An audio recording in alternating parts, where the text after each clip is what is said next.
ചർച്ചയിൽ പങ്കെടുക്കുന്നു. ആദ്യം ശ്രീ ജയരാജ് കൈമൾ, നാളെ പ്രധാനമന്ത്രിയെ മുഖ്യമന്ത്രി ഈ സിൽവർ ലൈൻ പദ്ധതിയുമായി ബന്ധപ്പെട്ട കൂടിക്കാഴ്ചക്കായി സന്ദർശിക്കുന്നുണ്ട്. സ്വാഭാവികമായിട്ടും ഈ വിഷയത്തിലെ പ്രധാനമന്ത്രിയുടെ നിലപാട് കൂടെ ഒരുപക്ഷെ അറിയാനാകുമല്ലോ നമുക്ക്.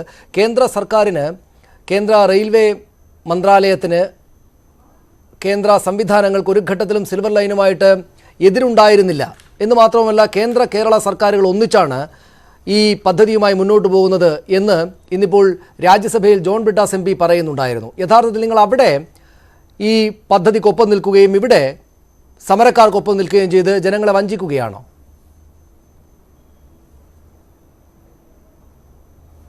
നോക്കൂ, ജോൺ ബ്രിട്ടാസ് MPക്കുള്ള മറുപടി ബഹുമാന്യനായ കേന്ദ്രമന്ത്രി ശ്രീ V മുരളീധരൻ തന്നെ രാജ്യസഭയിൽ നൽകുകയുണ്ടായി. ഭാരതീയ ജനതാ പാർട്ടിയെ സംബന്ധിച്ച് ഈ വിഷയത്തിൽ പാർട്ടിയുടെ നിലപാട് വളരെ വ്യക്തമാണ്. കാര്യം, ആയിരക്കണക്കിന് ജനങ്ങളെ കുടിയൊഴിപ്പിച്ചുകൊണ്ട് ഇത്തരത്തിൽ ഒരു പദ്ധതി കേരളത്തിൽ നടപ്പാക്കുന്നതിന് ഭാരതീയ ജനതാ പാർട്ടി എതിരാണ് എന്ന് മാത്രമല്ല, ഇതിൻ്റെ സാമ്പത്തിക അതുപോലെ തന്നെ മറ്റ് സാമൂഹ്യ പഠനങ്ങളിലേക്ക് ഈ സർക്കാർ ഇതുവരെ കടന്നിട്ടില്ല എന്നതും നാം മനസ്സിലാക്കേണ്ടതാണ്. ഞാനൊരൊറ്റ കാര്യം, അദ്ദേഹം ഇന്ന് രാജ്യസഭയിൽ ബഹുമാനപ്പെട്ട മന്ത്രി, കേന്ദ്രമന്ത്രി ശ്രീ V മുരളീധരൻജി പറഞ്ഞ ഒരു കാര്യം ഞാൻ ഇവിടെ പറയാൻ ആഗ്രഹിക്കുന്നു. നോക്കൂ, ശബരി പദ്ധതി ഏകദേശം 30-35 കൊല്ലമായി കേരളത്തിൽ ഇഴഞ്ഞു നീങ്ങിക്കൊണ്ട് നിൽക്കുന്ന ശബരി പദ്ധതി നടപ്പാക്കാൻ കേവലം 2085 കോടി രൂപ മതി. അതിൽ 50% സംസ്ഥാനം വഹിക്കണം എന്ന് കേന്ദ്ര സർക്കാർ പറഞ്ഞപ്പോൾ തങ്ങളുടെ കയ്യിൽ അതിന് പണമില്ല എന്ന് പറഞ്ഞ സംസ്ഥാന സർക്കാരാണ് ഏകദേശം 1,60,000 കോടി രൂപ, നീതി ആയോഗിന്റെ കണക്കാണ് ഞാൻ പറയുന്നത്, ഏകദേശം 1,60,000 കോടി രൂപ വരുന്ന ഈ പദ്ധതി, അതായത് സിൽവർ ലൈൻ പദ്ധതി നടപ്പിലാക്കാൻ പോകുന്നത്. സത്യത്തിൽ ഇത് വാസ്തവത്തിൽ ജനങ്ങളെ പറ്റിക്കുകയാണ്.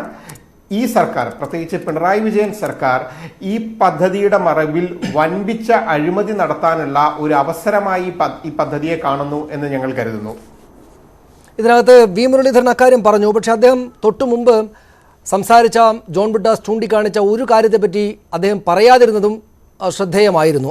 അത് നിർമ്മല സീതാരാമൻ എഴുതിയ, മുഖ്യമന്ത്രി പിണറായി വിജയൻ എഴുതിയ കത്ത് ആണ്. താങ്കളുടെ ശ്രദ്ധയിൽ ഒരുപക്ഷെ അത് വന്നിട്ടുണ്ടാകും. അതിനകത്ത് അദ്ദേഹം അത് വായിച്ചു, ഞാനിവിടെ വായിക്കാം. അതായത് അതിനകത്ത്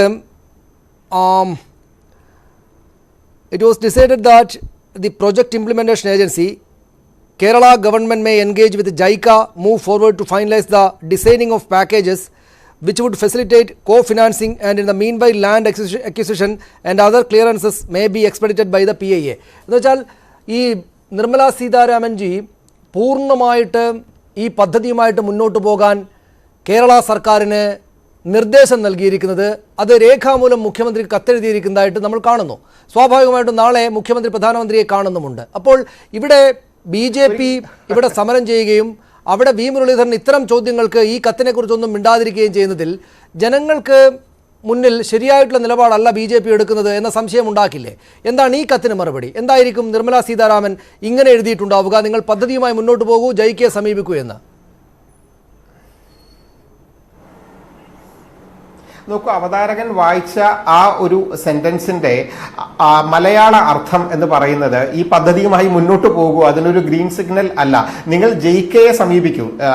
നമ്മുടെ ബഹുമാന്യനായ റെയിൽവേ മന്ത്രി വളരെ കൃത്യമായി ലോക്സഭയിലും രാജ്യസഭയിലും ഈ വിഷയത്തെക്കുറിച്ച് പ്രതിപാദിച്ചിരുന്നു. അദ്ദേഹം പറഞ്ഞു, ഇതിന്റെ ടെക്നോളജിക്കൽ ഫീസിബിലിറ്റിയും അതുപോലെ തന്നെ ഇതിന്റെ എക്കോളജിക്കൽ ഇമ്പാക്റ്റും എക്കണോമിക്കൽ വയബിലിറ്റിയും അടിസ്ഥാനത്തിൽ മാത്രമേ ഈ പദ്ധതിക്ക് അനുമതി നൽകൂ എന്ന് വളരെ കൃത്യമായി കേന്ദ്ര സർക്കാർ പറയുകയുണ്ടായി. സ്വാഭാവികമായും BJP 2014 മുതൽ ഇന്ത്യയെ ഭരിക്കുന്ന സമയത്ത് എടുക്കുന്ന ഒരു നയമുണ്ട്. ഏതൊരു സർക്കാരും ഏതൊരു സംസ്ഥാന സർക്കാരിന്റെയും വികസന പ്രവർത്തനങ്ങൾക്ക് തുരങ്കം വയ്ക്കുന്ന ഒരു സമീപനം നാളിതുവരെ ഒരു BJP ഗവൺമെന്റും കേന്ദ്രത്തിൽ കൈക്കൊണ്ടിട്ടില്ല. നോക്കൂ, ഇവിടെ പ്രശ്നം ഈ പറയുന്ന 3 ക്രൈറ്റീരിയയുടെ അടിസ്ഥാനത്തിൽ ഞാൻ പറഞ്ഞതുപോലെ ഇതിന്റെ ഇക്കണോമിക് വയബിലിറ്റി, അതുപോലെ തന്നെ ഇതിന്റെ ടെക്നോളജിക്കൽ സൈഡ്, അതുപോലെ തന്നെ ഇതിന്റെ എക്കോളജിക്കൽ ഇമ്പാക്ട്, ഈ 3 കാര്യങ്ങളുടെ അടിസ്ഥാനത്തിൽ മാത്രമേ ഈ പദ്ധതിക്ക് അനുമതി നൽകുകയുള്ളൂ. അവിടെ ഞാൻ താങ്കളിലേക്ക് ഒരു ഘട്ടത്തിൽ കൂടെ വന്നുകൊള്ളാം. പക്ഷെ അതേ ചോദ്യത്തിന്റെ ഭാഗമായിട്ട് തന്നെ ചോദിച്ചു കൊള്ളട്ടെ താങ്കളോട്. എനിക്ക് മറ്റതിഥികളിലേക്ക് കൂടെ പോകണം. ആ സംശയം തീർത്തതിന് ശേഷം പോകാമെന്ന് കരുതിയാണ്.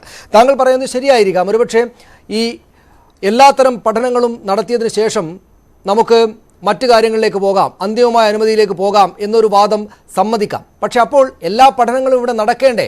കേന്ദ്രം കൂടെ അംഗീകരിച്ചിട്ട് നിങ്ങൾ പഠനങ്ങളെല്ലാം നടത്തി വരൂ എന്ന് പറയുന്ന ഒരു സംഗതിയുടെ പഠനത്തെ തന്നെ BJP എതിർക്കുന്നത് എന്തുകൊണ്ടാണ്?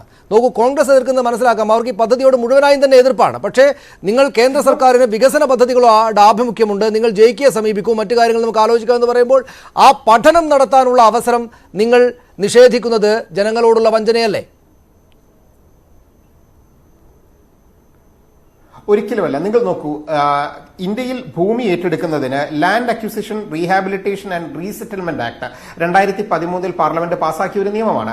അതിൽ എപ്രകാരമാണ് ഈ പറയുന്ന സോഷ്യൽ ഇമ്പാക്ട്, സാമൂഹ്യ ആഘാത പഠനം നടത്തേണ്ടത് എന്ന് പറയുന്നുണ്ട്. ആ പ്രകാരമാണോ കേരളത്തിൽ നിലവിൽ സാമൂഹ്യ ആഘാത പഠനം നടത്തുന്നത്? നിങ്ങൾ ഈ പറയുന്ന സിൽവർ ലൈൻ പ്രോജക്റ്റുമായി ബന്ധപ്പെട്ട് അത് കടന്നു പോകുന്ന സ്ഥലങ്ങളിലെ പഞ്ചായത്തുകളുമായും മുനിസിപ്പാലിറ്റിയുമായോ കോർപ്പറേഷനുമായോ അവിടുത്തെ വാർഡ് മെമ്പർമാരുമായോ അല്ലെങ്കിൽ വില്ലേജിലെ ആളുകളുമായോ എന്തെങ്കിലും തരത്തിലുള്ള ഒരു ചർച്ച ഇതുമായി ബന്ധപ്പെട്ട് നടന്നിട്ടുണ്ടോ? ഇതിന്റെ വിക്ടിംസ്, അതായത് ഈ പദ്ധതിയുടെ വിക്ടിംസ് ആകാൻ സാധ്യതയുള്ളവരെ കേൾക്കാൻ ഈ സർക്കാർ തയ്യാറായിട്ടുണ്ടോ? ഇതൊന്നുമില്ലാതെ രാവിലെ ഒരു കൂട്ടം ആളുകൾ സ്വകാര്യ ഭൂമിയിലേക്ക് അതിക്രമിച്ച് കടന്നുകൊണ്ട് ഒരു മഞ്ഞക്കല്ലുകൊണ്ട് സ്ഥാപിക്കുകയാണ്. ഇത് എന്തിന്റെ അടിസ്ഥാനത്തിലാണ് ഈ സ്ഥാപിക്കുന്നത്? ഇതിനെയാണ് ഭാരതീയ ജനതാ പാർട്ടി ഇവിടെ എതിർക്കുന്നത്.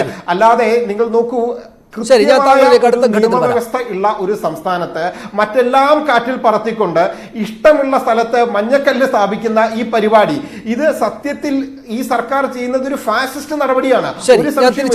ജയരാജ് കൈമൾ, താങ്കളിലേക്ക് ഇല്ലാത്ത കാര്യമാണ് കേരളത്തിൽ നടന്നുകൊണ്ടിരിക്കുന്നത്.